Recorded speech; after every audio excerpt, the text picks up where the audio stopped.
الحمد لله نحمده ونستعينه ونستهديه ونستغفره ونعوذ بالله من شرور أنفسنا ومن سيئات أعمالنا من يهده الله فلا مضل له ومن يضلل فلا هادي له أشهد أن لا إله إلا الله وحده لا شريك له وأشهد أن محمدا عبده ورسوله اللهم صل وسلم على محمد وعلى آله وصحبه والتابعين بإحسان إلى يوم الدين وبعد رب اشرح لي صدري wahai Tuhanku, lapangkanlah dadaku ini, wa yassir li amri, dan permudahkanlah urusanku, wahlul 'uqdatam min lisani,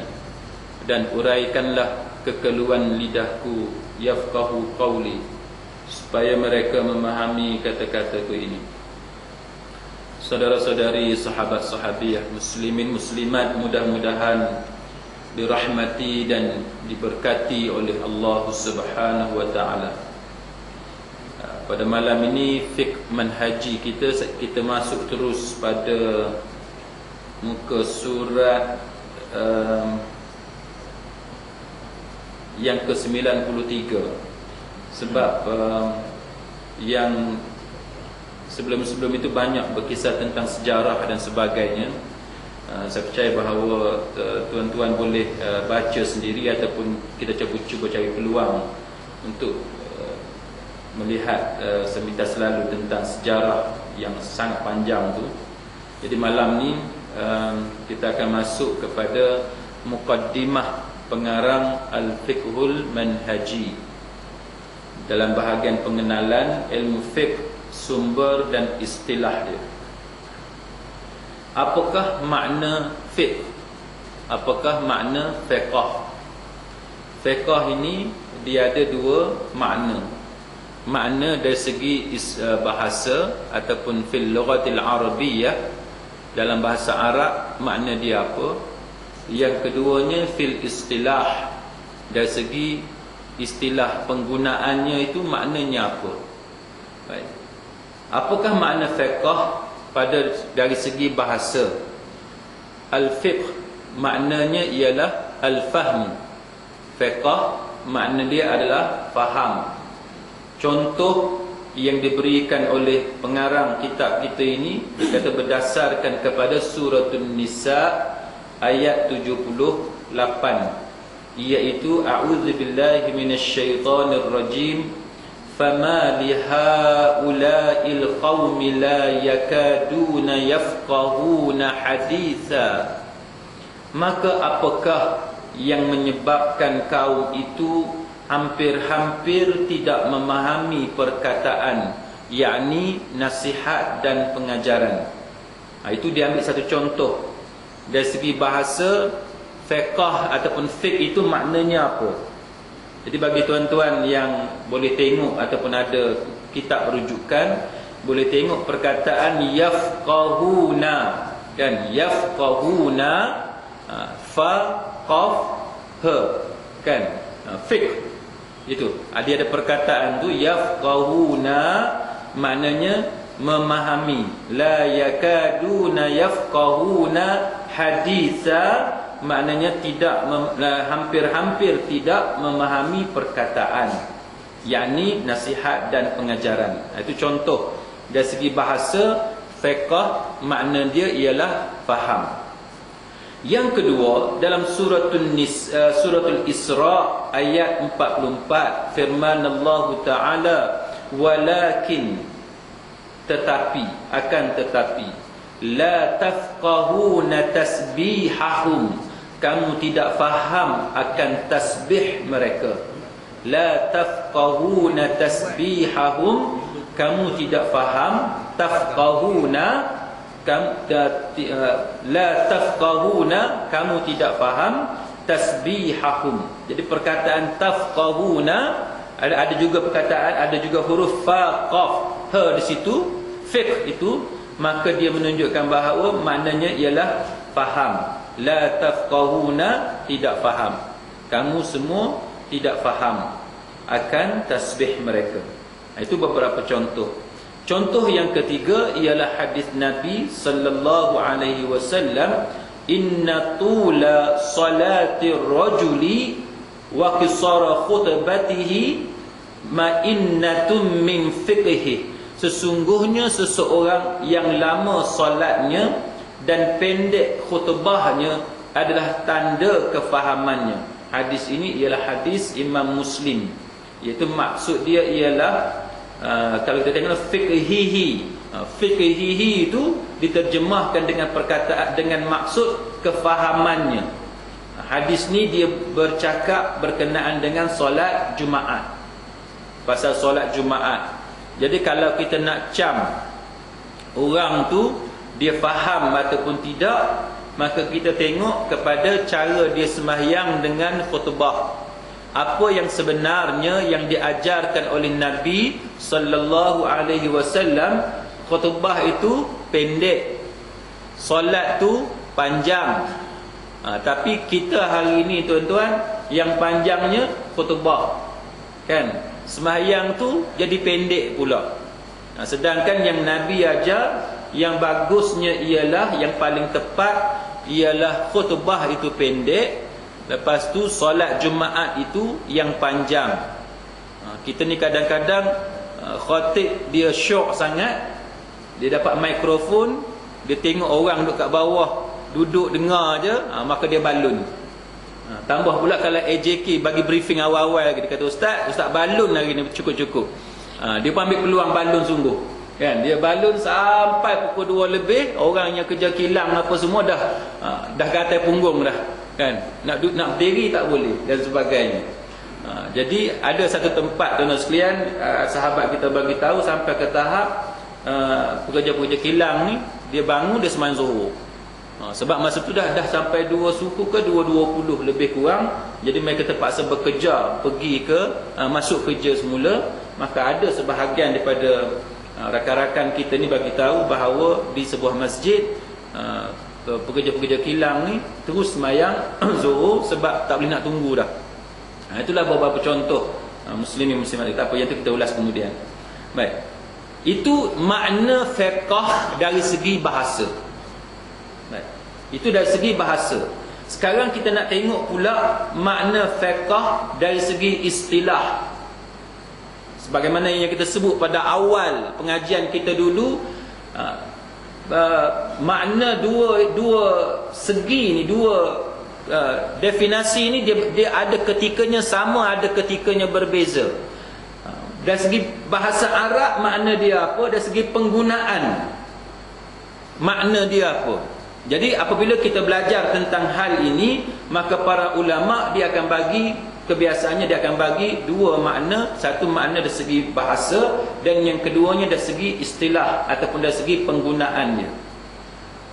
Yang pertama, dia kata fiqh dari sudut istilah, dia kata bahawa mengetahui hukum-hukum syarak yang berkaitan dengan segala perbuatan dan perkataan mukallaf berdasarkan kepada dalil-dalil yang terperinci, iaitu nas Al-Quran, As-Sunnah, Ijma' dan Ijtihad yang diambil daripada kedua-duanya. Sebagaimana diketahui bahawa niat ketika berwudu adalah wajib berdasarkan hadis daripada Nabi sallallahu alaihi wasallam, innamal a'malu bin niyat. Sesungguhnya setiap amalan itu bermula dengan niat. Begitu juga berniat pada waktu malam adalah syarat sah puasa. Ini berdasarkan hadis Rasulullah sallallahu alaihi wasallam, man lam yubayyiti siyama qabla tulu'il fajri fala siyama lah, ataupun fala siyama lahu. Sesiapa yang tidak berniat untuk berpuasa sebelum fajar terbit, puasanya tidak dikira. Hadis ini diriwayatkan oleh Al-Baihaqi dan Ad-Darqutni yang mengatakan semua periwayatnya adalah thiqah. Baik. Itu contoh yang dia bagi kepada kita untuk menunjukkan bahawa fiqh dari segi istilah dia ada dua maksud. Maksud yang pertamanya ialah mengetahui hukum syarak. Itu yang pertamanya, mengetahui hukum syarak, termasuk kepada dalil-dalil yang terperinci yang diambil daripada Quran, hadis, ijma' dan juga ijtihad para ulama. Maka pengarang kitab kita pada malam ni dia tunjuk kepada kita contoh apa dia yang kita tahu hukum hakam berdasarkan kepada dalil. Berdasarkan kepada dalil, maknanya kita mengetahui hukum hakam tidak berdasarkan kepada dalil, itu tidak lagi, itu belum mencukupi untuk dinamakan sebagai faham. Yang kata faham ni bila kita tahu hukum hakam termasuk dalil dia. Sebab itu cara belajar yang betul, cara mengaji tentang Islam yang betul ialah dengan cara belajar hukum hakam, termasuk bagaimana diambil hukum itu daripada dalil dia yang asal ataupun nas dia yang asal. Itu cara yang betul. Contohnya yang diberikan kepada kita pada malam ini ialah berkenaan dengan niat ketika ambil air semayang. Bila kita ambil air semayang, maka wajib kita ada niat untuk ambil air semayang. Dalil dia macam mana? Dalil itu ialah hadis Nabi, yang mana hadis ini didengar hanya oleh Umar Al-Khattab radhiyallahu anhu. Hanya Umar sahaja yang dengar hadis ini, dan daripada Umar barulah berkembang sampai kepada kita, yang mana Nabi sallallahu alaihi wasallam bersabda, innamal a'malu bin niyat. Baik. Daripada situlah muslimin muslimat sekalian berlakunya perbezaan pendapat di kalangan para ulama yang dikatakan niat tu apa sebenarnya. Dalil sama, semua pakai dalil yang sama. Apa dia dalil yang sama? Ni yang kita duk nampak sekarang ni. Innamal a'malu bin niyat. Sesungguhnya setiap amalan itu bergantung kepada niat ataupun bermula dengan niat.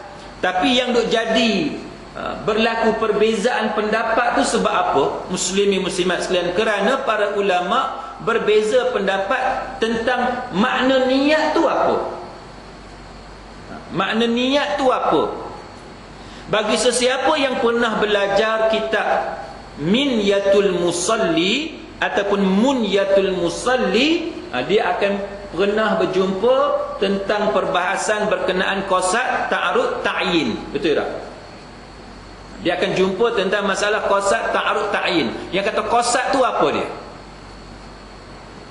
Apa beza qasad dengan niat? Kenapa dalam kitab Minyatul Musalli ataupun Munyatul Musalli, niat tu dia pecah pula tiga tu, qasad, ta'arud, ta'yin. Itu yang jadi masalah dia. Kemudiannya berlakulah perbincangan-perbincangan yang menyebabkan kemudiannya berlaku perbezaan pendapat di kalangan para ulama. Contoh apa dia untuk tuan-tuan faham tentang tajuk ni? Yang kita kata kita belajar ni, kita faham berdasarkan kepada dalil. Tapi daripada dalil tu sama. Tapi kemudiannya berlaku perbezaan pendapat. Sebab apa muslimin muslimat sekalian? Daripada pengalaman tuan-tuan yang pernah belajar Minyatul Musalli, nescaya dia akan berjumpa tentang kenapakah adanya qasad. Apa pentingnya qasad? Kerana para ulama membezakan yang kata niat dalam perkara ibadat dengan niat dalam perkara adat. Contoh apa dia? Contoh yang kata beza ni, niat dalam ibadat, niat dalam adat, sehingga berlakunya syarat kepada niat tu mesti ada qasad, ta'arud, ta'yin. Kena ada qasad terutamanya. Qasad ni apa dia? Tuan tahu tak qasad ni apa dia? Tahu tak qasad apa dia? Qasad ni kita punya niat kita tu kemas, jazam nak buat satu benda. Baik, saya bagi satu contoh. tuan-tuan nak makan nasi, itu kita panggil adat.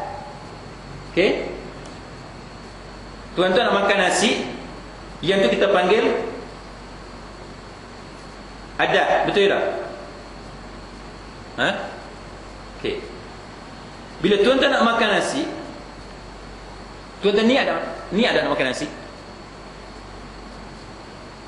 Niat kan? Ni pasal apa tengok saya macam ni? Yang ni tuan-tuan nak kena clear, nak kena faham betul-betul. Yang kata niat tu apa dia? Bukannya usolli ke nawaitu. Nak makan nasi ada usolli ke tak ada kan? Nawaitu ke tak ada kan? Betul tak? Tu cerita lain. Yang tu kita cerita kemudian. Nak makan nasi ada niat tak? Ke ada orang yang tak sengaja makan nasi? Ada tak? Kalau orang paksa dia makan nasi, dia mungkin tak ada niat lah. Faham kan? Kalau orang paksa dia tak mau makan nasi, tapi orang pegang dia, orang buka mulut dia, orang bubuh nasi, yang tu memang dia tak ada niat nak makan nasi. Orang paksa dia makan nasi. Ataupun dia tengah tidur, orang pergi bubuh nasi dalam mulut dia, dia tengah tidur, yang tu tak ada niat. Tapi yang kita hari-hari ni, yang kita panggil adat ni, dari segi adatnya ialah kita ni bila pukul 1 kita rasa lapar, kan?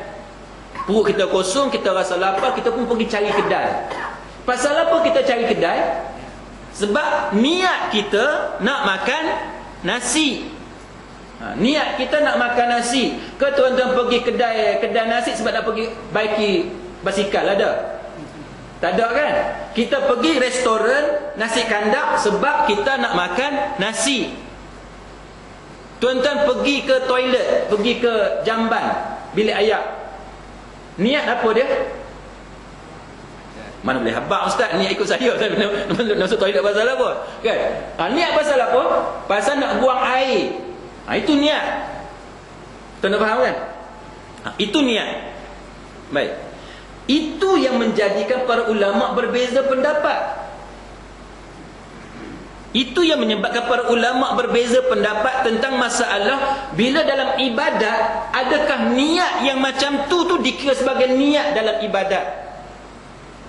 Ni kalau tuan-tuan belajar Minyatul Musalli ni, kalau tuan-tuan belajar Minyatul Musalli, tuan akan jumpa perbahasan ni. Kenapa yang para ulama boleh berbeza pendapat tentang isu tu? Isunya ialah niat dalam kehidupan seharian tu adakah sama dengan niat dalam ibadat. Contoh, bila tuan-tuan nak semayang, kan, turun daripada rumah tadi, orang perempuan pakai tudung kan. Masa pakai tudung tu niat apa? Niat nak pergi shopping ke? Masa pakai tudung dekat rumah tadi, niat nak pergi mana? Masjid kan? Pasal apa niat nak pergi masjid? Pasal nak datang Masjid Tok Bedu, nak ikut kuliah kan. Sebelum kuliah tu nak buat apa? Nak semayang maghrib. Ke ada tuan-tuan nak semayang maghrib pakai tracksuit? Orang perempuan pakai tracksuit? Tak ada kan? Pasal kita nak semayang, kita pun pakai kain tudung. Kita tahu dah, masa kat rumah tu kita pakai tudung, kita nak semayang isyak dulu. Ke ada orang dia niat nak semayang subuh tadi, turun pukul 7 kat rumah sebab nak semayang subuh dekat masjid ni? Ada ke? Tak ada kan? Itu yang kata niat tu. Jadi niat tu terpakai ke tidak? Bila tuan-tuan sampai ke masjid, masuk dalam masjid, lepas tu tunggu Bilal melaungkan azan, lepas tu tunggu dalam 5-10 minit, lepas tu angkat takbir Allahu Akbar, semayang apa?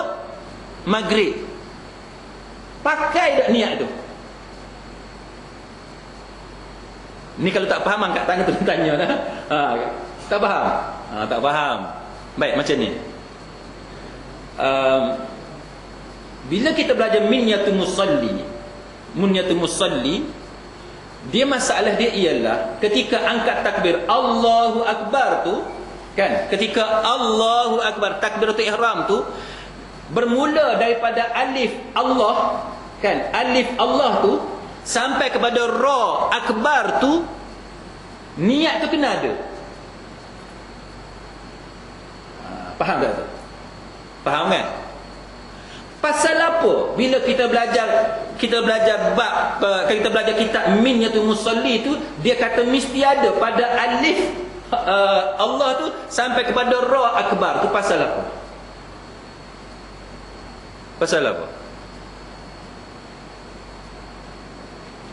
Pasal apa? Itu yang kita kata qasad tu. Dia kena ada niat yang kuat dalam diri dia, niat yang kuat untuk semayang maghrib. Menyebabkan para ulama berbeza pendapat tentang hal tu. Sebahagian ulama, terutamanya bagi sesiapa yang belajar Minyatul Musalli, dia akan jumpa masalah ni. Berbanding dengan orang yang tak belajar Minyatul Musalli, dia tak jumpa masalah ni. Biasanya dia tak akan jumpa masalah ni. Okey, dia senang ni. Kalau tak faham angkat tangan boleh tak? Faham ke tak faham ni? Tak apalah gini. Kalau tak faham juga tanya lepas ni. Saya simplify macam ni. Bila tuan-tuan makan nasi, ada tak tuan-tuan bila pegang nasi tu sahaja aku makan sebab nak bagi kenyang perut? Ada tak? Ada tak? Tak ada. Pasal apa? Ada tak tuan-tuan bila nak makan nasi, ada orang ajar dekat tuan-tuan, niat makan nasi ialah sahaja aku makan nasi satu pinggan dengan lauk ayam untuk mengenyangkan perut. Ada tak? Tak ada. Okey. Bila nak tidur, ada tak orang ajar kita niat tidur? Saja aku baring atas katil ni sebab aku nak tidur, nak bangun pagi esok pukul 8 pagi contohnya, ataupun nak bangun sembahyang subuh pukul 5 pagi. Ada tak orang ajar kita niat tidur? Tak ada. Tapi kenapa bila semayang orang ajar kita niat semayang? Pasal apa? Itu yang saya maksudkan tadi, perbezaan yang dibuat oleh para ulama, sebahagiannya, bukan semua, sebahagiannya dalam masalah niat tadi, yang kata bahawa niat dalam adat dibezakan dengan niat dalam ibadat. Bila bab ibadat ni ada diajar tentang niat. Bila nak mandi wajib pun diajar, sahaja aku mandi wajib, kan, kerana Allah Ta'ala contohnya. Sahaja aku angkat hadas besar contohnya, kan. Itu benda-benda yang kita jumpa dalam kitab-kitab ataupun dalam buku-buku agama. Sebab dibezakan niat dalam ibadat dan niat dalam adat. Sebab tu keluarnya isu-isu yang macam tu. Maka dalam cerita kita malam, tak saya ringkaskan tentang hal tu. Dalam cerita kita sekarang ni, sebahagian ulama yang lain pula, dia tak bezakan niat dalam adat dengan niat dalam ibadat sama. Maka tak timbul isu tuan-tuan nak kena ingat dalam kepala sahaja aku mandi wajib kerana Allah Ta'ala. Tak perlu sampai kita ingat macam tu sekali. Sebagian ulama tidak mensyaratkan bagi tuan-tuan, bila nak angkat takbir ni, usalli fardhu subhi rak'ataini ada'an ma'muman lillahi ta'ala. Kena ingat betul-betul ni, sahaja aku semayang subuh 2 rakaat sebagai makmum kerana Allah Ta'ala. Sebagai ulama tidak mensyaratkan tuan-tuan pegang betul-betul yang tu. Selagi tuan-tuan tahu bahawa tuan-tuan masuk semayang tu semayang subuh, dan tuan-tuan buat semayang subuh tu bukan kerana lain selain daripada Allah Ta'ala, dah cukup. Tak payah tuan-tuan nak sampai menyebabkan tuan-tuan terpaksa bertakbir beberapa kali kerana tak masuk serentak dengan takbiratul ihram. Tak apalah, kalau tak faham, buat fahamlah. Itu yang menyebabkan berlakunya perbezaan pendapat tentang masalah niat dalam ibadat ni. Jadi sebab itu bagi setengah orang, dia menganggap bahawa niat dalam ibadat dengan niat dalam adat ni keadaan dia sama. Bentuk niat tu adalah sama. Baik. Kemudian muslimat sekalian, begitu juga dia kata solat witir adalah sunat berdasarkan hadis seorang badui yang bertanya Rasulullah sallallahu alaihi wasallam tentang solat fardu. Kemudian katanya, adakah solat yang lain lagi diwajibkan ke atasku? Baginda menjawab, tidak, kecuali kamu melakukan solat sunat. Badui ni tuan-tuan sekalian, dia tanya Nabi benda hak wajib dekat dia. Dan inilah yang Nabi kata, kalau dia betul-betul buat benda hak dia tanya tadi, yang Nabi jawab tu, kalau dia betul-betul buat hak wajib tu saja tanpa hak sunat, dia masuk syurga. Masuk syurga. Maknanya kehidupan kita beragama ni, kalau tak buat hak sunat pun boleh masuk syurga. Berdasarkan hadis ni, tak buat hak sunat pun, kalau kita buat yang wajib, tak tinggal yang wajib buat bagi elok, bagi cantik, bagi sempurna, maka sudah memadai untuk kita memasuki syurga Allah Subhanahu wa ta'ala. Cuma syurga hak mana, itu cerita lain pula. Sebab syurga ni banyak tingkat dia. Dalam hadis Bukhari dinyatakan ada 100 darjat. Syurga tu ada 100 kategori. Jadi yang tu terpulanglah. Tapi Nabi ajar kepada kita, mintalah syurga yang paling tinggi, syurga Firdaus. Syurga Firdaus dia duduk paling tengah dan dia paling tinggi. Yang penting kita nak masuk syurga. Nombor 2-nya ialah seboleh-bolehnya kita berusaha supaya mendapat syurga yang paling tinggi. Tapi nak ceritanya ialah dalam hadis ni, kalau buat hak wajib saja pun, tak buat yang sunat, sudah memadai untuk masuk syurga. Cuma syurga hak mana, hak bawah ke hak tengah, wallahu a'lam. Dia tengok kepada keadaan amalan kita. Baik. Jadi seterusnya dia kata solat sunat selepas solat asar adalah makruh berdasarkan Rasulullah sallallahu alaihi wasallam telah menegah melakukannya selepas solat asar hingga matahari terbenam. Sebagian ulama mengatakan haram, tak apa. Contoh yang lain lagi ialah menyapu sebahagian kepala ketika berwuduk adalah wajib. Firman Allah Ta'ala, wamsahu biru'usikum, sapulah sebahagian daripada kepala kamu. Yang ni tuan-tuan ingat tak? Bulan lepas kita mengaji kan?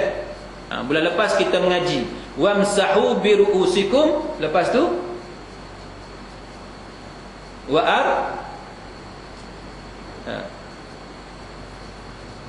arjulikum. Satu lagi baris atas dengan baris bawah. Bila baris atas kita akan sapu, kita akan basuh semua, kita akan basuh kaki, betul tak? Yang kita mengaji bulan lepas. Kalau dia baris bawah, dia akan jadi sama dengan wamsahu biru'usikum, iaitu sapu sahaja tanpa basuh. Maknanya itu yang dikatakan fiqh. Kita belajar sampai kepada dalil, kita faham benda tu. Itu yang dikatakan kefahaman. Baik. Maksud yang kedua, dari segi istilah yang kedua ialah, yang kata fiqh itu ialah hukum syarak tu sendiri. Tu dah kena beza tu. Yang pertama dia kata, yang pertamanya ialah mengetahui hukum syarak. Itu fiqh. Mengetahui hukum syarak berdasarkan dalil-dalil yang terperinci. Tapi yang kedua ni, dia kata bahawa maksud fiqh itu ialah hukum syarak tu sendiri. Maknanya undang-undang tu sendiri, peraturan tu sendiri. Justru dia kata apabila dikatakan kamu mempelajari fiqh, bermakna dia belajar hukum syarak, dia belajar undang-undang syarak yang terdapat dalam kitab fiqh yang diambil daripada Al-Quran, As-Sunnah, ijma' ulama dan ijtihad mereka. Jadi fiqh dari segi makna yang kedua, dari segi istilahnya ialah hukum syarak tu sendiri. Contoh apa dia? Hukum wuduk, solat, jual beli, perkahwinan, penyusuan, jihad dan sebagainya. Kesemua hukum syarak ini juga dinamakan fiqh dari segi istilah. Sekarang ni muslimin muslimat sekalian, musim banjir kan? Penang ni alhamdulillah tak kena. Cuma hari itulah sekejap. Dalam kebelakangan ni, beberapa hari ni, minggu ni kita tengok di beberapa negeri, Pahang, Terengganu dan sebagainya dilanda banjir yang teruk. Ada orang post dalam Facebook, dia compare banjir di Malaysia dengan mangsa banjir di Jepun kan? Mangsa banjir di Jepun dapat khemah, dia ada cube dia kan, dia ada dipisah-pisah kan. Banjir di Malaysia ni duduk ramai-ramai. Selesa tak? tak selesa. Di Jepun dia ada cube petak-petak ataupun khemah yang menyebabkan orang perempuan boleh jaga diri dia kan. Kalau kita di Malaysia ni kalau dapat khemah selesa, nak buka tudung pun senang, nak baring pun senang dan sebagainya. Kalau duduk ramai-ramai dalam dewan ni masalah. Jadi apa yang sering berlaku ialah kadang-kadang orang perempuan dia ada masalah dari segi nak ambil air semayang bila dia berhadapan dengan khalayak ramai. Kan? Bila dia berhadapan dengan khalayak ramai, dia ada masalah. Sebab apa ada masalah? Kerana dia nak ambil air semayang macam mana? Dia nak kena buka tudung ke? Sedangkan orang ramai. Saya pernah di Masjidil Haram pun tuan-tuan sekalian, kalau tuan-tuan tengok tempat ambil air semayang yang terbuka tu, kan, tempat air semayang yang terbuka tu, kadang-kadang kita tengok orang perempuan, orang Melayu kita, dia buka tudung dia sebab dia nak ambil air semayang. Ataupun saya pernah tengok di masjid di tengah-tengah jalan, yang bukan R&R, di mana orang perempuan bila dah campur aduk lelaki perempuan ni, dia buka tudung dia sebab dia nak ambil air semayang. Muslimin muslimat sekalian, sebenarnya bagi orang perempuan dia tak perlu buka tudung dia. Dia tak perlu buka tudung dia. Sebagaimana Nabi sallallahu alaihi wasallam bila dia nak sapu, baginda nak sapu kepala baginda dan ada tutup kepala, maka baginda sapu ke atas sahaja, tanpa buka serban baginda, tanpa membuka tutup kepala baginda. Itu orang lelaki. Nabi kita dibuat macam tu. Maka sebahagian fuqaha dia membincangkan isu ini, maka dia kata bahawa orang kaum wanita juga, sebagaimana contoh yang ditunjukkan oleh isteri Rasulullah Ummu Salamah, kalau saya tak silap, dia sapu atas tudung dia tanpa buka tudung.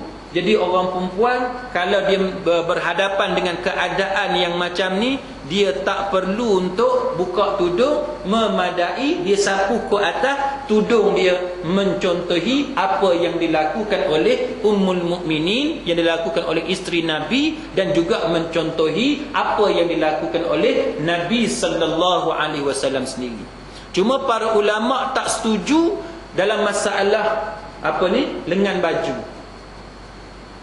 Boleh tak orang perempuan, katalah di khalayak ramai, dia nak basuh lengan tangan sampai ke siku, dia sapu ke atas lengan baju tanpa tarik lengan baju ni sampai nampak siku.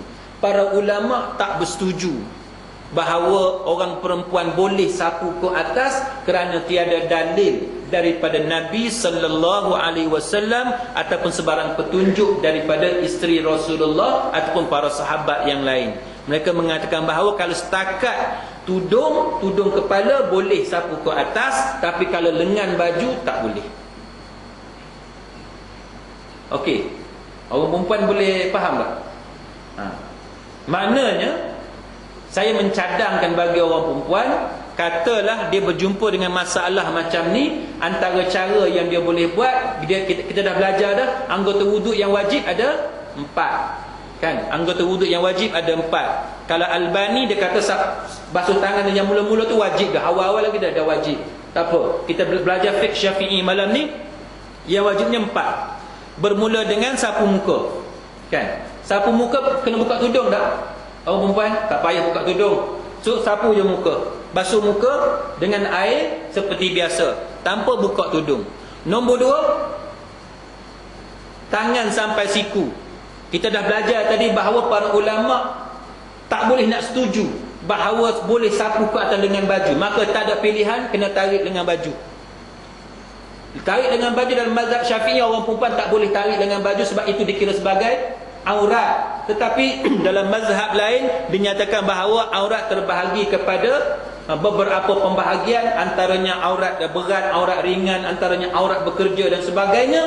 Maka jikalau kita berpegang kepada pandangan yang lain, mereka bersetuju bahawa orang perempuan dia boleh tarik lengan baju dia sampai ke siku, sebagaimana orang perempuan duduk dekat dapur, dia basuh pinggan mangkuk, dia boleh tarik lengan baju dia sampai ke siku. Tapi itu bukan dalam mazhab Syafi'i.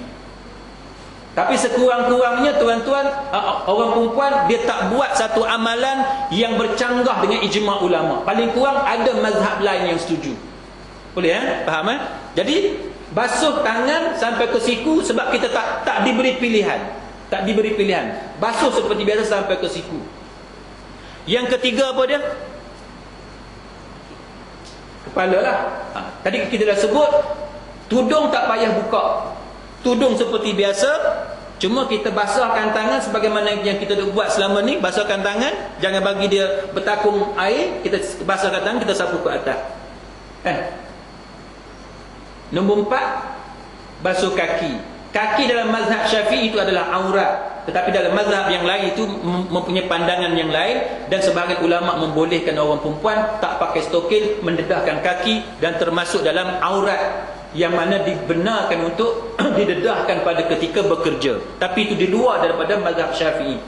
Maka bagi orang perempuan sekurang-kurangnya, dia tak buka tudung dia. Sebab bila dia buka tudung dia, 4 mazhab kata haram. Yang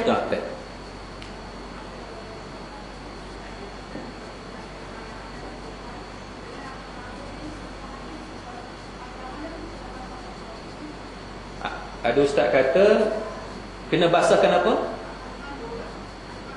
Anak rambut.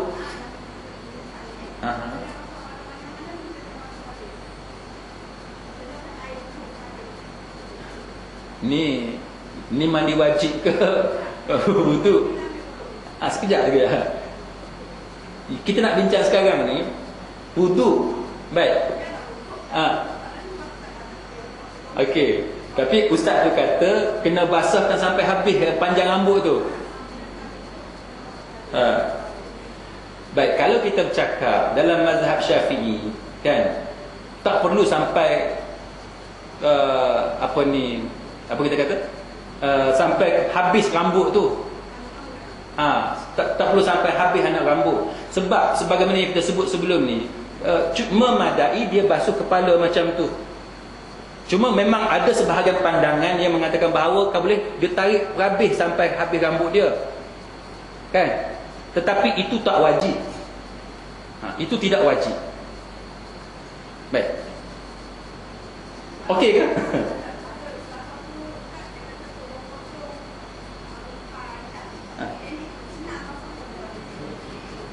Ketika basuh kepala ke ketika basuh muka? Ketika basuh kepala. Oh, ketika basuh muka. Ketika basuh muka, dia kata hendaklah dibasahkan sampai anak rambut. Okey, saya faham. Gini, soalan ni macam ni. Bila kita basuh muka, ada ustazah ni kata bahawa kita kena basahkan sampai anak rambut. Betul Okey, dia macam ni tuan-tuan. Dalam Quran yang disebut kepada kita apa dia? Basuh muka. Baik. Quran dan juga hadis Nabi, kalau saya tak silap saya pernah sebut kepada tuan-tuan sebelum ini, tak pernah mendefinisikan muka tu setakat mana. Faham kan? Quran dengan hadis dia tak cerita yang kata muka tu setakat mana. Cuma para ulama yang berijtihad yang kata muka tu setakat mana. Boleh faham kan? Boleh faham kan? Baik.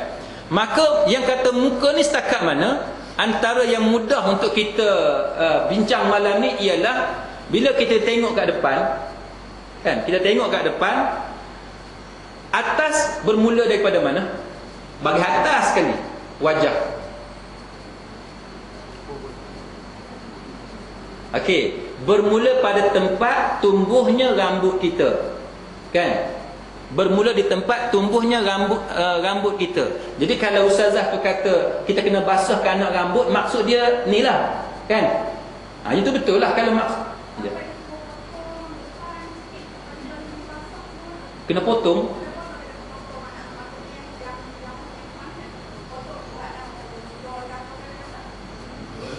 Potong macam mana tu saya tak faham.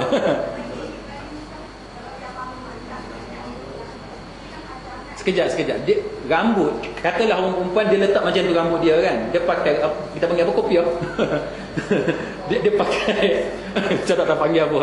Pakai tu kan. Panggil apa? Siap.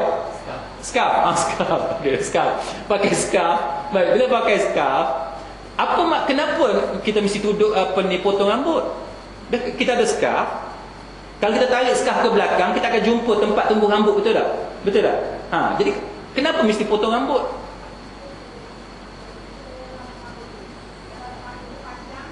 Bukan. Bila basuh muka, atas ni ialah kita bermula di tempat tumbuh rambut, bukan ujung rambut. Tempat tumbuh rambut. Boleh tak? Tempat tumbuh. Bukan ujung rambut, tempat tumbuh. Sebab muka. Okey muka.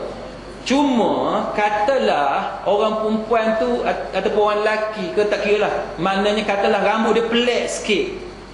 Pelik macam mana? Dia botak. Contoh, katalah dia botak. Macam mana kita nak buat? Hak atas tu kita nak start kat mana? Katalah dia botak. Tak kira lah penyakit ke semula jadi ke apa. Macam mana nak buat?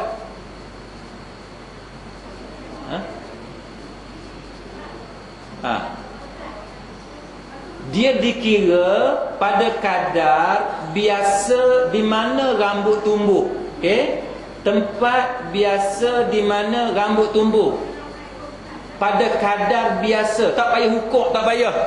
Jangan ambil pembaris, hang masak kena ukur. Kita pun ambil ukuran, katalah 3 inci, kita boleh letak kat kepala, kat dahi kita 3 inci. Tak payah. Agak-agak je.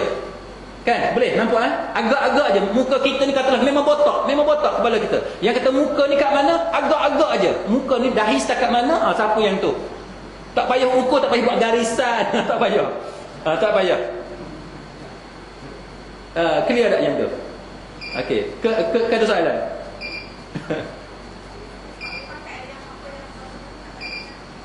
Saya nak kata tak boleh pakai tu, saya tak beranilah. Cuma sebagaimana kita belajarlah, dia ambil dalil kat mana kita pun tak tahu. Kenapa dia cakap macam tu saya pun tak faham. Mungkin dia maksud lain. Jadi saya nak komen tak boleh. Sebab saya tak tahu maksud dia apa. Tapi kalau merujuk kepada basuh muka, atas daripada tempat tumbuh rambut, bawah sampai ke dagu. Cuma dagu ni adalah ulama berbeza pendapat dagu setakat mana. Setakat yang nampak ke dan sebagainya. Yang tu kita bincang kemudian. Kemudian kanan ke kiri. Kan? Bila sampai ke telinga, maknanya telinga kena basah sikit lah. Kita pelebih sikit kan. Nak make sure sapu semua. Okey ke yang tu? Rambut panjang, okey. Okey, saya faham. Gini, maksud dia gini. Rambut tumbuh, kan? Okey, rambut tumbuh kat tepi ni. Okey, saya dah faham sekarang. Kalau orang lelaki kita kata sideburn. Betul tak? Betul orang perempuan pun ada sideburn dia kan? Rambut tu tumbuh habis sampai ke bawah. Katalah sehasta, kan? Tumbuh sampai sehasta. Jadi maksud puan kita ni ialah bila kita basuh muka bila kita basuh muka, kita kena basuh rambut tu sampai ke ujung. Macam tu, sampai ke ujung. Soalan sekarang ni, adakah rambut tu sebahagian daripada wajah? Itu yang kita nak kena jawab. Adakah rambut sebahagian daripada wajah?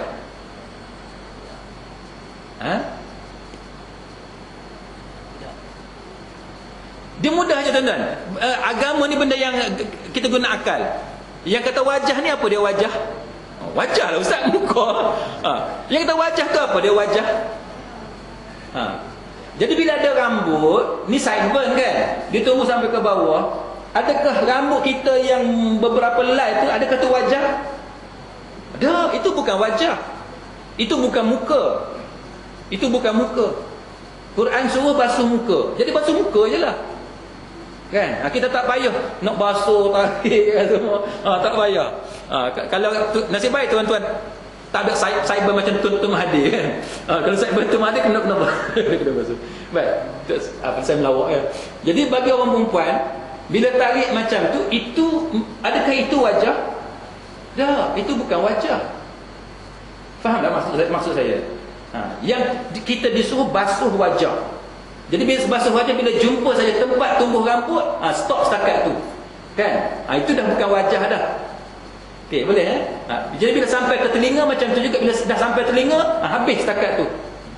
Begitulah seterusnya, tepi dan ke bawah, ke atas dia macam tu. Jumpa je rambut, habis setakat tu. Kecuali orang tu rambut dia pelik sangat. Kan, dah dia straight, dia keluar ke atas ni. Tengah ni baru keluar rambut. Dia lain daripada orang lain. Yang tu hukum dia lain pula. Okey. Boleh? Wuduk, solat. Contohnya hukum berkenaan dengan solat. Solat itu juga dikira sebagai fiqh. Sebab tu kita ada fiqh solat dan sebagainya. Fiqh jual beli, fiqh muamalat, fiqh munakahat, fiqh jihad dan lain-lainnya. Itu semua tu dia ada fiqh dia. Penyusuan. Anak susu dikira sebagai anak susu bila kenyang berapa kali?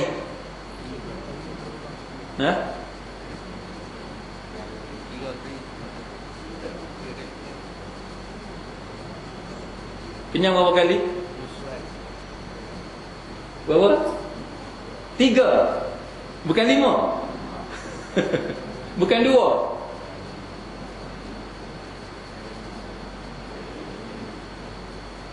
Macam mana nak hukum budak tu kenyang?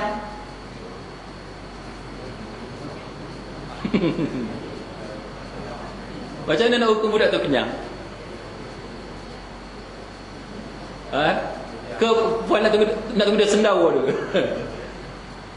Bila dia tak mau, bila dia tak mau, itu dikit kenyang. Baik. Itu secara ringkas. Baik. Istilah pertama digunakan untuk mengetahui hukum hakam. Istilah kedua digunakan pada hukum syarak itu sendiri. Maknanya dari segi istilah, yang kata fiqh ni ada dua makna. Dari segi istilah, fiqh ada dua makna. Yang pertamanya ialah fiqh dengan erti kata untuk mengetahui pasal hukum hakam. Itu satu. Yang kedua, fiqh maksud dia ialah hukum hakam itu sendiri. Boleh faham Saya rasa benda ni mudah je. Baik. Kaitan antara fiqh dan akidah Islamiah. Baik. Fiqh dengan akidah ni ada beza dah.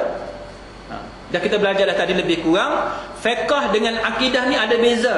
Maka dia kata bahawa antara keistimewaan fiqh Islam sebagaimana yang telah dijelaskan ialah hukum-hukum syarak yang mengatur segala perbuatan dan perkataan mukallaf. Dia mempunyai hubungan yang sangat kukuh dengan iman kepada Allah Ta'ala. Itu tuan-tuan boleh baca sendiri. Baik. Dia akan menjadikan kita berpegang teguh kepada agama dan sebagainya.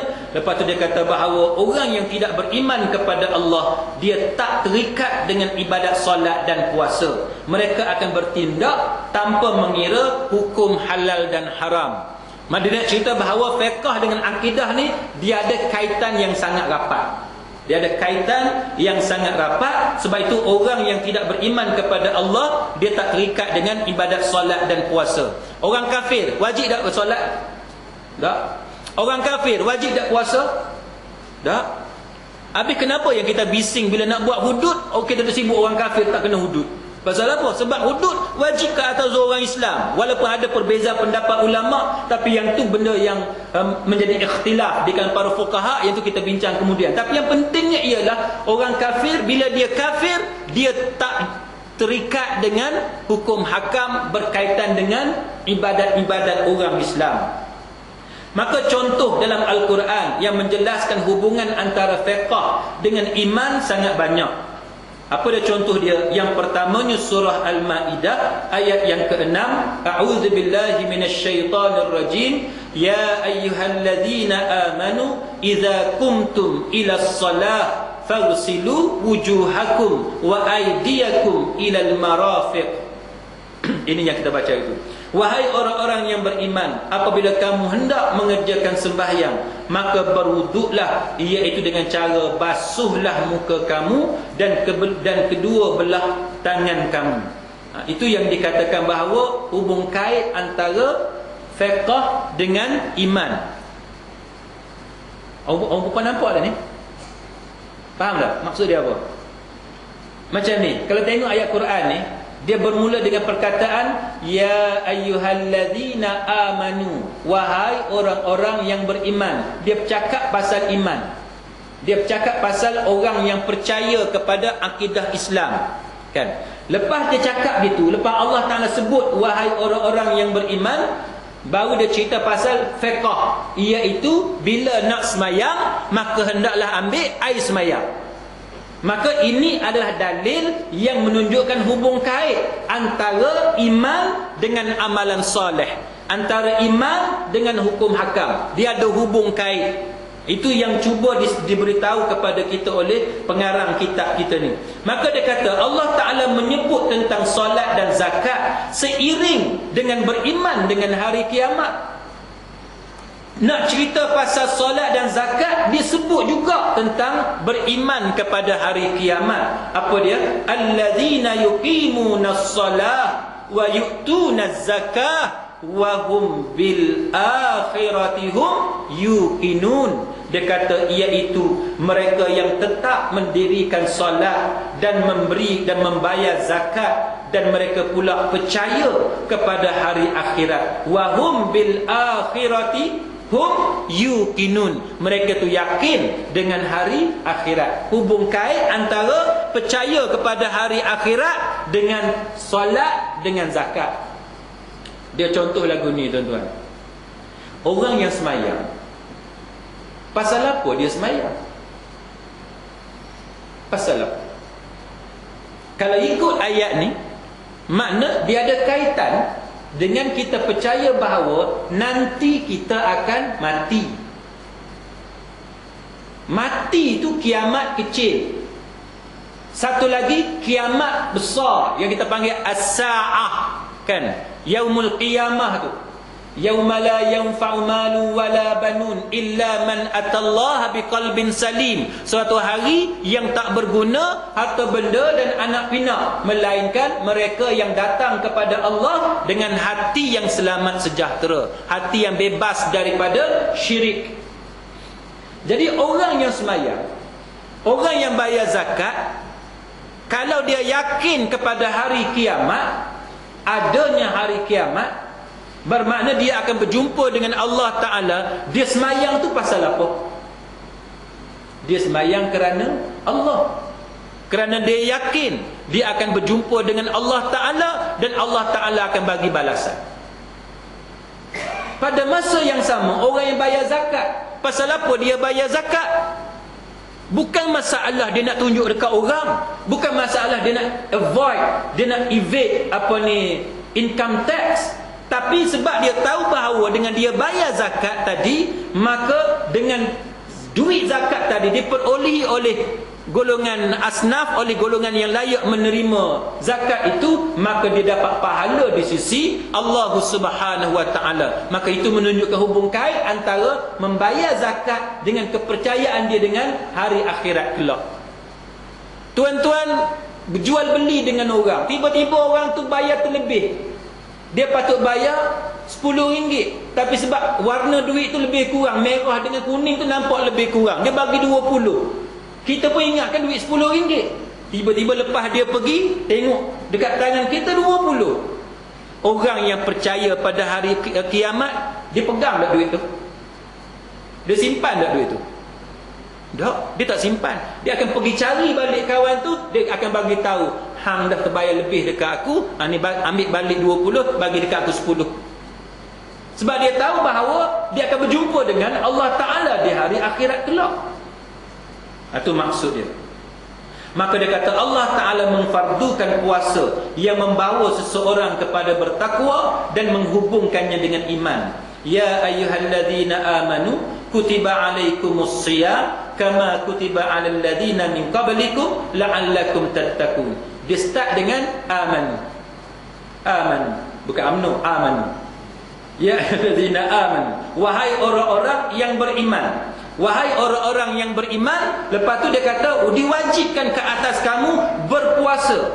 Arahan puasa tu ada kaitan dengan iman. Lepas tu pula lepas arahan supaya berpuasa, dia kata la'allakum tattaqun, mudah-mudahan kamu bertakwa kepada Allah Subhanahu wa Ta'ala. Itu dia muslimin muslimat sekalian yang kata hubung kait. Katalah satu orang tu dia puasa.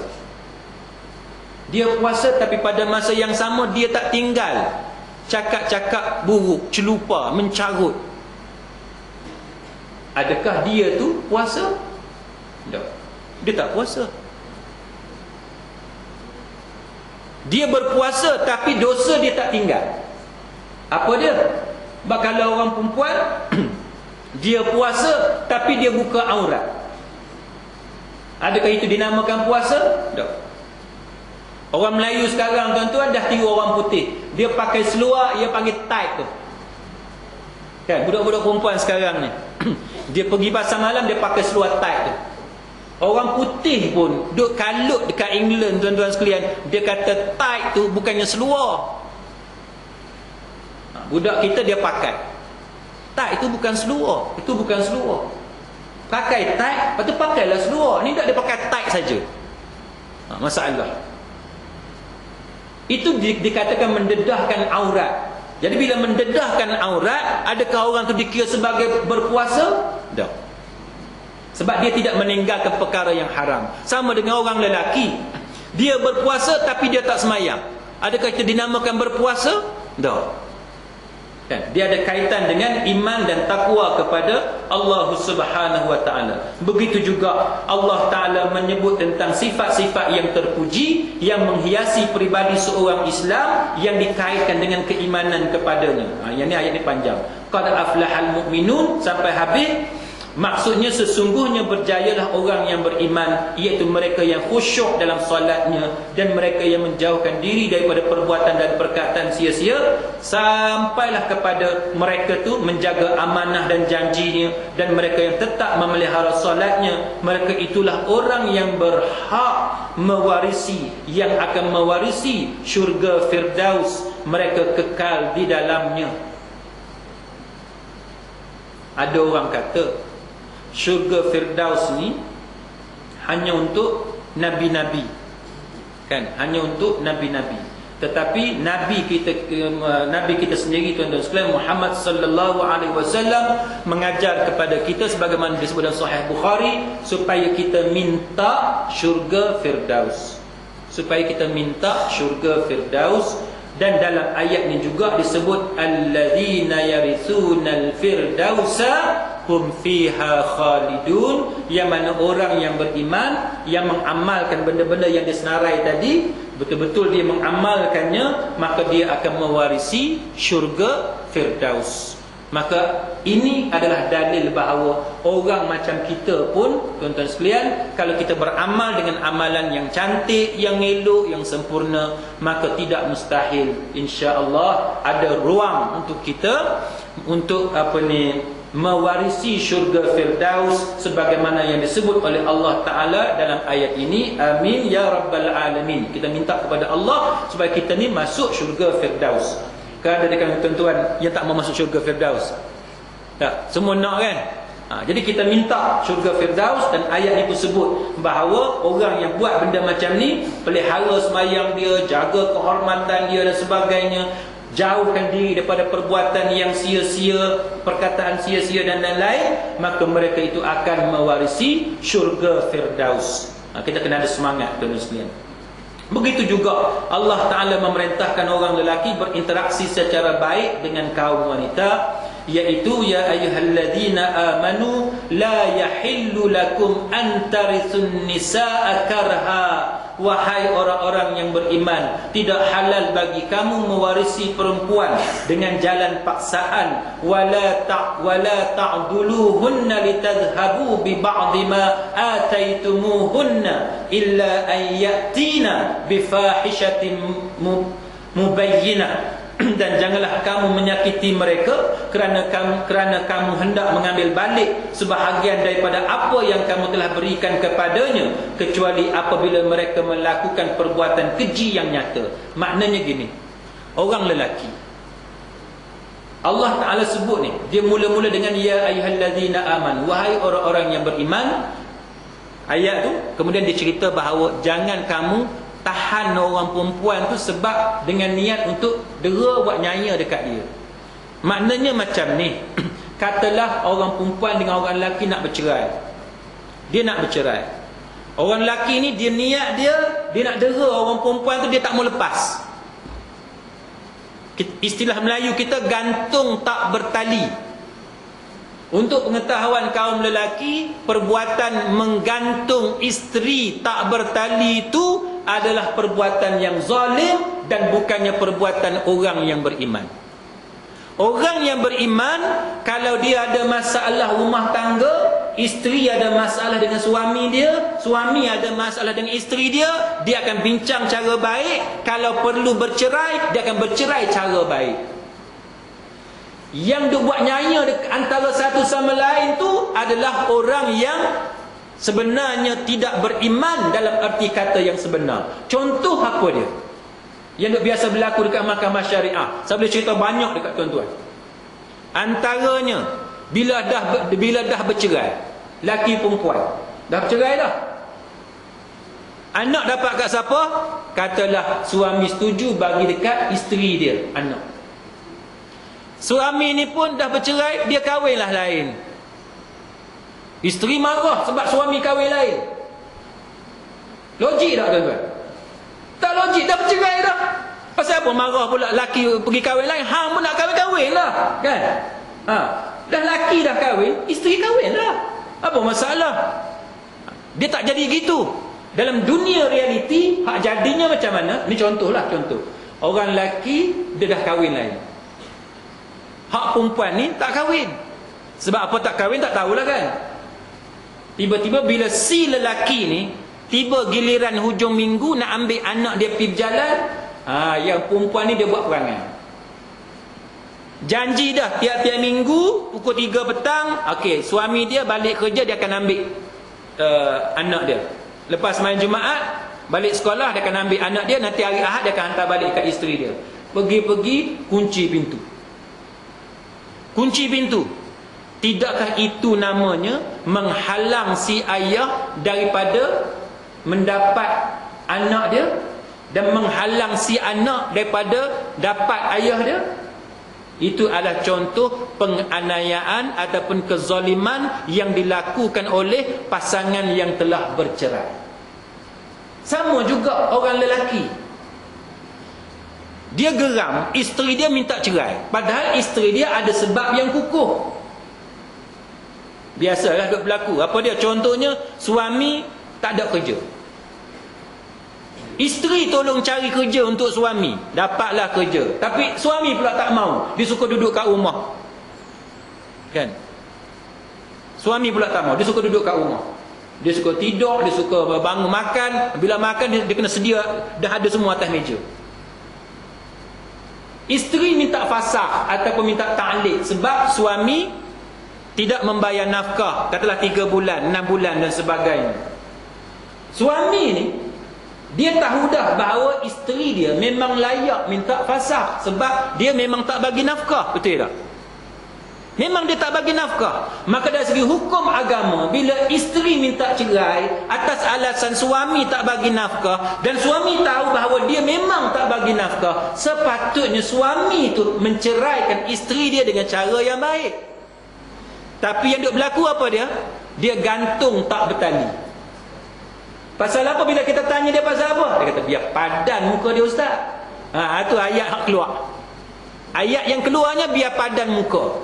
Itu adalah kezaliman yang dilakukan oleh si suami yang mana tak layak dengan perkataan ya ayyuhallazina amanu, wahai orang-orang yang beriman.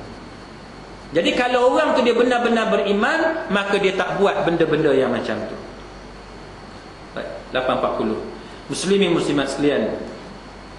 Kemudian kita tengok di hujung ayat tu dia kata fa'asa an takrahu syai'a wa yaj'alallahu fihi khairan katsira. Dia kata kerana boleh jadi kamu bencikan sesuatu sedangkan Allah hendak menjadikan bagi kamu apa yang kamu benci itu kebaikan yang banyak untuk kamu. Yang ni adalah beberapa ayat Al-Quran yang menunjukkan bahawa ada ketikanya benda hak kita benci itulah hak baik untuk kita.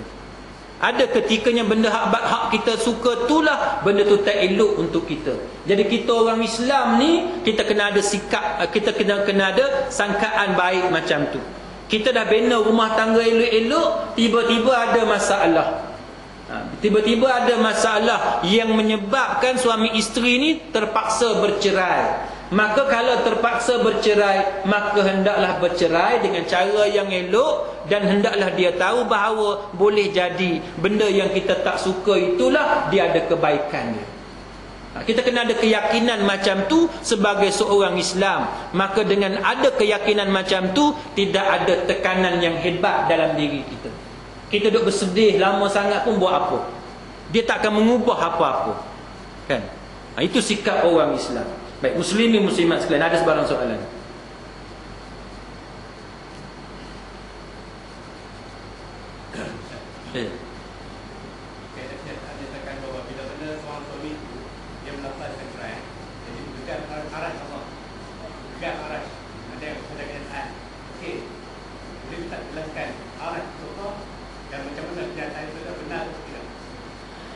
Wallahu alam. Muslimin muslimat sekalian, sebenarnya para ulama bila membincangkan bab munakahat, dia akan masuk tentang tolak, bercerai. Bercerai, adakah benar bahawa ada hadis yang mengatakan bahawa bercerai itu menggegarkan arash? Sebahagian fuqaha, sebahagian ulama dia tak setuju dan mempertikaikan tentang status hadis berkenaan dengan beberapa alasan yang saya tak dapat nak bagi pada malam ini, tetapi itu di antara kesimpulan mudah daripada perbahasan fuqaha berkenaan dengan dalil tentang bergegarnya arash. Walaupun ada di kalangan ulama yang berpegang kepada nas tersebut dengan mengatakan bergegarnya arash. Baik, cuma muslimin muslimat sekalian, kita buat andaian, katalah kita berpegang kepada memang betul bergegar arash. Adakah maknanya betul-betul bergegar arash ataupun dengan makna majazi, dengan bahasa kiasan? Bagi ulama yang mendhaifkan hadis itu, yang mengatakan hadis itu bermasalah dan tidak boleh dijadikan hujah, yang itu selesailah, kan? Sebab dia kata hadis itu tak boleh dijadikan hujah. Tapi kita ambil katalah pandangan yang mengatakan bahawa hadis itu boleh dijadikan hujah. Dalam perbincangan berkenaan dengan masalah makna hakiki dengan makna majazi, para ulama seperti Imam Ibn Taymiyah, dia susah nak terima bahawa ada nas yang menggunakan dengan makna majazi. Itu antara sebab Syekh Yusuf Al-Qaradawi, dia kata walaupun dia menghormati Imam Ibn Taymiyah, tapi dalam masalah pegangan Imam Ibn Taymiyah berkenaan dengan makna majazi itu ada ataupun tidak ada, Syekh Yusuf Al-Qaradawi kata walaupun dia menghormati dan mengkagumi ilmu Imam Ibn Taymiyah, tetapi dia mengatakan bahawa dia tak setuju dengan pandangan Imam Ibn Taymiyah bahawa tidak ada makna majazi. Jadi bagi Syekh Yusuf Al-Qaradawi, dia kata bahawa ada makna majazi. Contoh macam ni, arash. Bila dia kata arash tu bergegar, bila kita kata bahawa dengan makna majazi, maknanya arash tu tidak bergegar, tapi nak gambarkan bahawa Allah Ta'ala tidak suka kepada perceraian. Bagi ulama yang tidak bersetuju dengan nas itu, dia mengatakan bahawa macam mana kita nak kata Allah Ta'ala tak suka sedangkan Allah Ta'ala mengharuskan perceraian, kan? Perceraian bukan benda haram. Jadi bagaimana mungkin satu benda yang tidak haram, tiba-tiba bergegar arash? Dari segi logik tak? Tak logik. Benda tidak haram. Kenapa benda haram yang lain, orang perempuan buka aurat, tak bergegar arash pula, kan? Semayang yang merupakan tiang agama, pembeza antara iman dengan kufur, kenapa tak sebut bergegar arash? Itu antara hujah di pihak ulama yang mempertikaikan status hadis berkenaan. Baik, sebab tu saya kata tadi, kita buat andaian, katalah kita ambil pandangan pihak yang menerima pakai hadis berkenaan, maka timbul persoalan tentang makna majazi.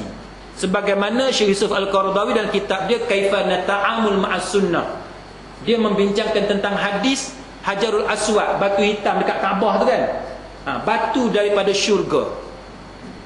Batu daripada syurga, makna apa? Makna hakiki ke makna majazi? Kalau makna hakiki, maknanya batu tu memang daripada syurga, dulu memang duduk dekat syurga, kemudian jatuh ke bumi, ada dekat kita. Itu dengan makna hakiki. Tapi Syekh Yusuf Al-Qaradawi kata batu hitam tu datang daripada syurga dengan makna majazi, bukan makna hakiki.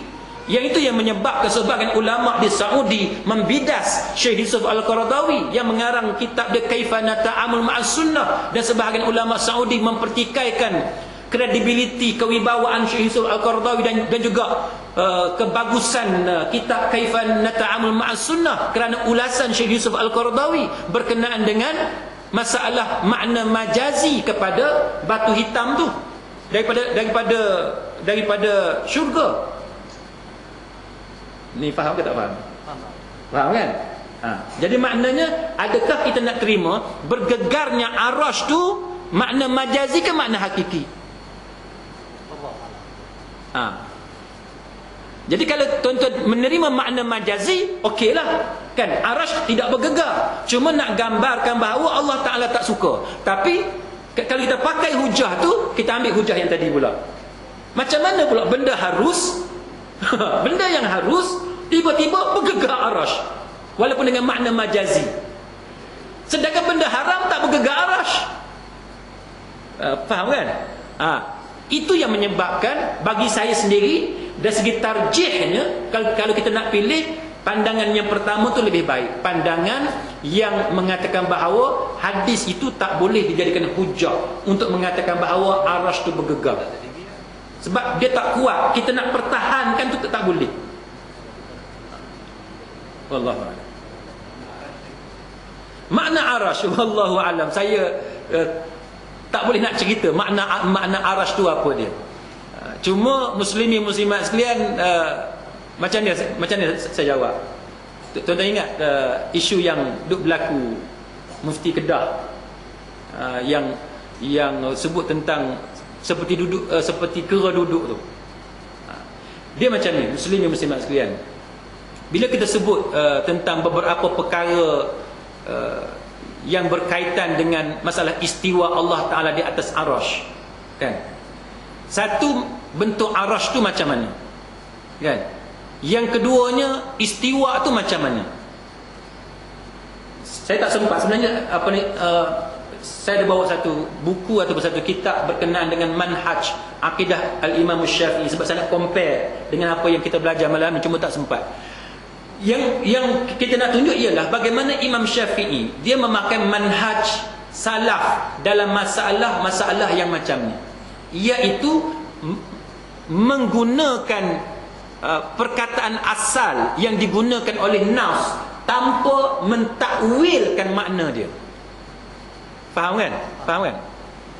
Contohnya gini, Allah Ta'ala bersemayam, kita guna bahasa Melayu lah, Allah Ta'ala bersemayam di atas arasy. Arasy kalau nak guna bahasa Melayu apa dia? Singgasana boleh? Takhta boleh ke? Arasy lah, kita kata arasy dah senang. Baik, Allah Ta'ala bersemayam di atas arasy dia, ataupun duduk di atas arasy. Duduk ataupun bersemayam ni tuan-tuan nak terjemah macam mana? Manhaj, metodologi Imam Syafi'i, tuan-tuan sekalian, yang kita belajar malam ni, Imam Syafi'i dia pakai manhaj yang sama dengan manhaj salaf, iaitu apabila dia kata istiwa, bila dia kata bersemayam, bila dia kata duduk, maka kita pakai perkataan itu tanpa kita takwil. Tuan-tuan tahu mana takwil kan? Tahu mana takwil kan? Tanpa kita takwil. Baik, bagi siapa yang mungkin tak faham, orang yang takwil macam mana? Orang yang takwil ialah mazhab khalaf. Mazhab khalaf dia takwil, iaitu kalau tangan, dia takwil makna tangan Allah tu dengan yadullah ma'al jamaah, tangan Allah bersama dengan jamaah. Makna tangan, makna dia apa? Kekuasaan, kan?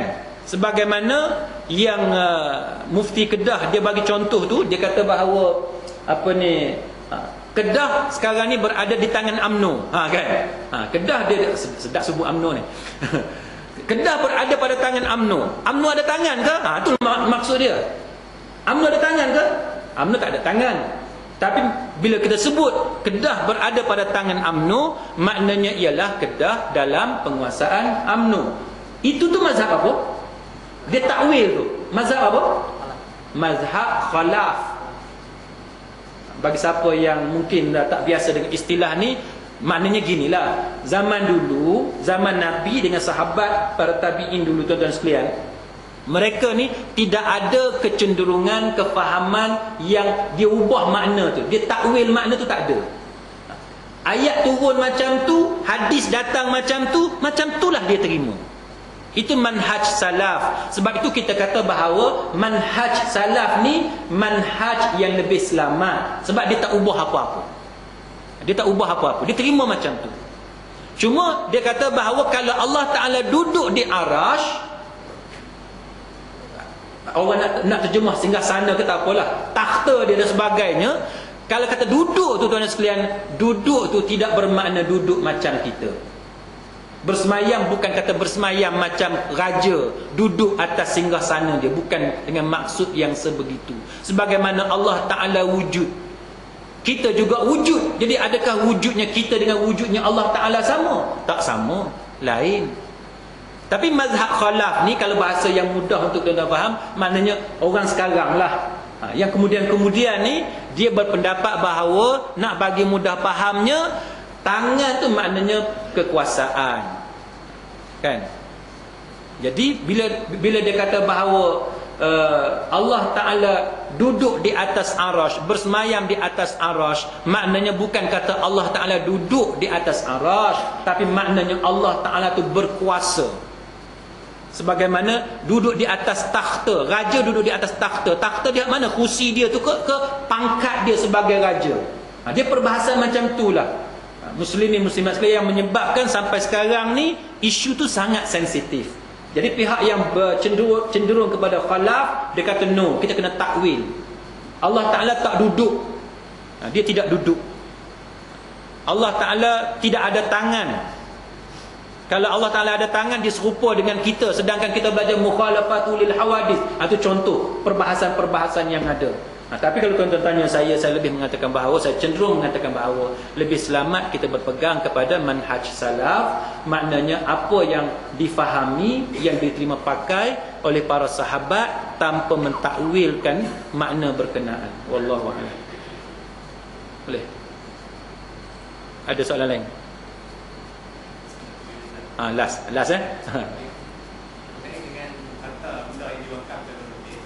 harta wakaf.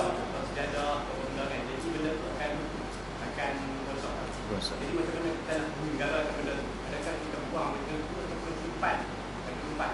Sebab kalau masjid banyak benda masjid, benda-benda wakaf yang tak boleh pakai, simpan. Jadi kita simpan. Ada benda yang boleh tuan, adakah duit yang tuan itu boleh guna pakai, boleh tak boleh saya. Wallahu a'lam. Tuan-tuan sekalian, kalau tuan-tuan belajar sejarah zaman kerajaan Uthmaniyah Turki, dia dah ada timbul masalah tu. Dia masalah apa tuan-tuan? Paling kurang ada dua masalah tau. Yang pertama yang Syekh kita sebut tadi, iaitu masalah harta wakaf yang kita nak buang tak boleh ni, kan? Nak jual pun setengah ulama kata tak boleh, kan? Jadi nak buat macam mana? Sedangkan benda tu benda wakaf, kita nak binasakan dia, kita nak lupus tak boleh. Nombor dua, zaman kerajaan Bani Uthmaniyah, Ottoman Empire. Uthmaniyah ni ialah masalah Quran buruk. Quran yang dah lama, lepas tu nak pakai tak boleh dah, dia dah koyak dan sebagainya. Nak buat macam mana? Jadi zaman dulu, muslimin muslimat sekalian, pada zaman kerajaan Bani Uthmaniyah Turki ni, dia ambil gua-gua, kan? Gua-gua hak mana harta wakaf yang nak guna tak boleh, tapi nak lupus tak boleh. Dengan Quran-Quran yang yang buruk ni, yang lama, yang tak boleh pakai ni, dia simpan di tempat-tempat tu. Itu zaman dulu, kan? Itu zaman dulu. Baik, sekarang kita balik zaman kita sekarang. Zaman kita sekarang dah ada banyak fatwa para ulama yang bahas bincang panjang lebar tentang masalah ni. Tentang masalah, satunya Quran yang buruk tadi, yang keduanya tentang masalah harta wakaf. Baik, yang terbaru ni, tapi dia masih lagi kontroversi. Saya sebut awal-awal lah supaya tuan-tuan tak terkejut. Benda ni masih kontroversi, tetapi dah semakin banyak fatwa yang membenarkan cara baru menyelenggarakan harta wakaf yang Tuan Haji sebut tadi. Contohnya apa dia? Katalah sejadah, kan? Sejadah tu kalau tengok rupa parasnya nak guna tu, kita tengok tak sesuai dah nak guna. Tapi masalahnya orang wakaf. Bila orang wakaf, hukum asal dia, kita tak boleh lupuskan dia, kita tak boleh binasakan dia. Maka macam mana cara nak buat? Zaman sekarang ni dah banyak dah fatwa yang keluar, walaupun masih lagi kontroversi, tapi dah banyak fatwa keluar mengatakan bahawa boleh kita lupuskan dia dengan cara yang terbaik. Baik.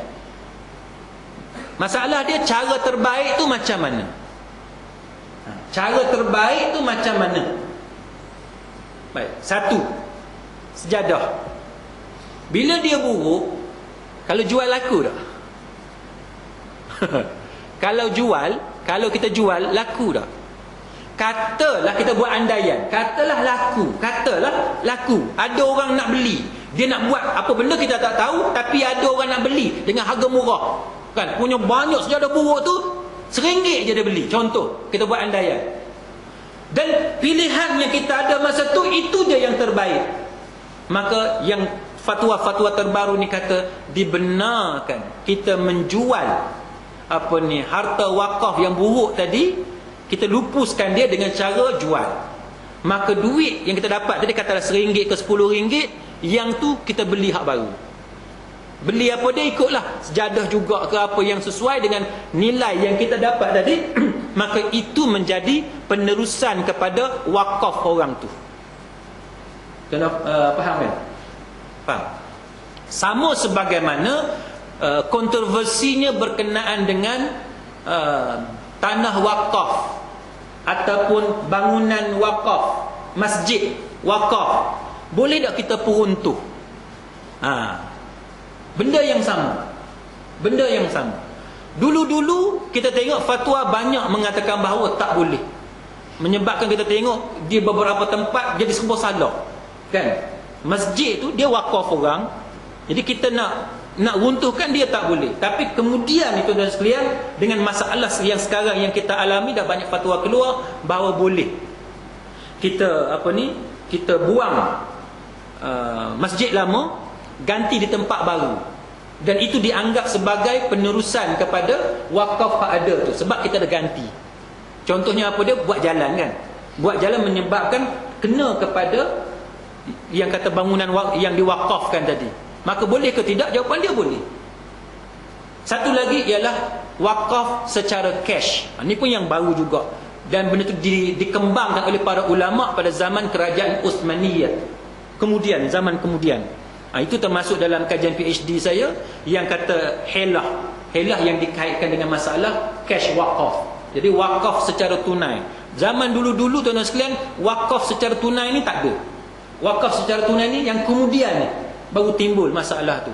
Maka sebab itu para ulama sekarang ni dia kata kita boleh cairkan harta wakaf. Maknanya kita jual dia, kita dapatkan cash, kita ambil yang baru. Dan itu cara pengurusan sejadah dan sebagainya. Kita boleh cairkan dia dengan cara mendapatkan tunai, lepas tu kita beli yang baru. Wallahu a'lam. Jadi bagi setengah orang dia kata sebab duit yang kita dapat tu sikit, kan? Duit yang kita dapat sikit. Sebenarnya sama je tuan-tuan.